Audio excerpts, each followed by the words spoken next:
Hi, this is Asean Now, and you're watching the Weekly Wrap. First up in the Philippines, the week kicked off with a Labor Day rally with close to 100,000 people protesting nationwide for higher wages and the end of labor injustice. Similar rallies were also held throughout the ASEAN region, such as in Indonesia, where rally-goers demanded a higher minimum wage, as well as in Malaysia and Thailand. Next, the death of a 15-year-old Malaysian boy who drank poison has been deemed a suicide by police on Thursday. The deceased, S. Pravin, had alleged a group of youths forced him to drink the liquid after he chided them for sniffing glue. However, it seems to have actually been a case of unrequited love. Still in Malaysia, a 10-meter-long beached whale in Sarawak was rescued on Thursday, thanks to the efforts of villagers and firemen. It took 8 firefighters and 20 villagers from Kampung Siwak Bakam about 40 minutes to push the 1.5-ton marine mammal back into the South China Sea. Now in Singapore, 4 men, including a fireman, were injured after a taxi exploded on Sunday in the residential area of Queenstown. The cab caught fire after it was involved in an accident just minutes before it exploded dramatically as firefighters were in the midst of putting out the blaze. Lastly, in Indonesia, a rare albino orangutan on Tuesday was rescued from captivity on the island of Borneo.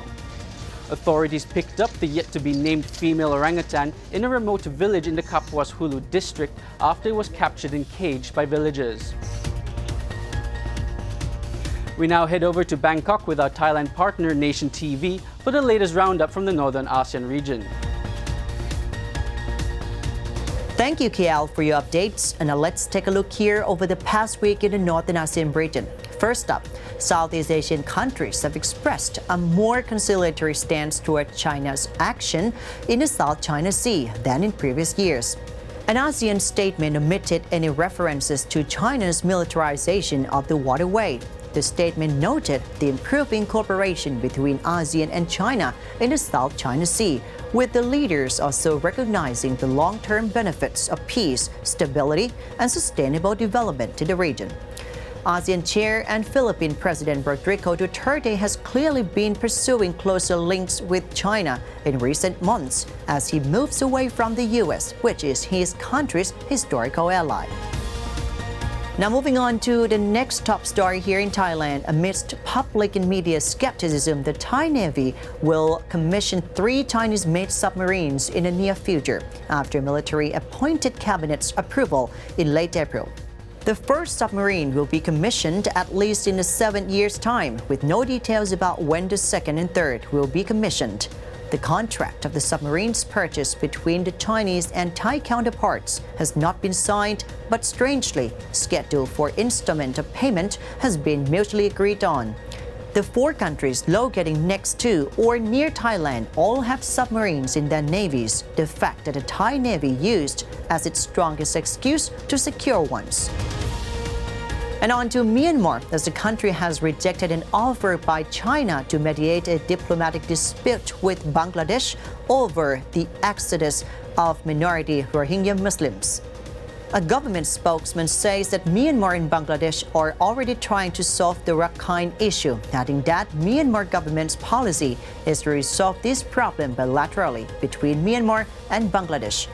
On April 25th, China offered to step in between the 2 nations that are butting heads over the plight of tens of thousands of Rohingya who fled to Bangladesh during a violent crackdown in western Myanmar's Rakhine state that began last October.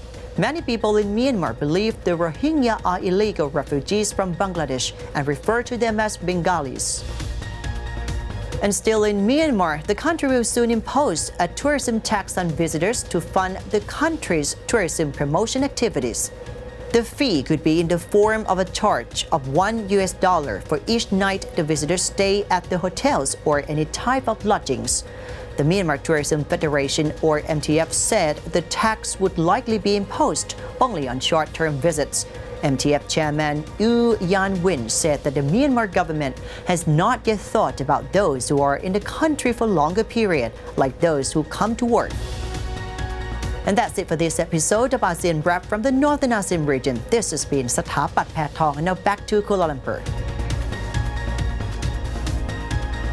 Thank you, Bangkok. Thanks for watching. I'm Daniel Abakri, and have a good weekend.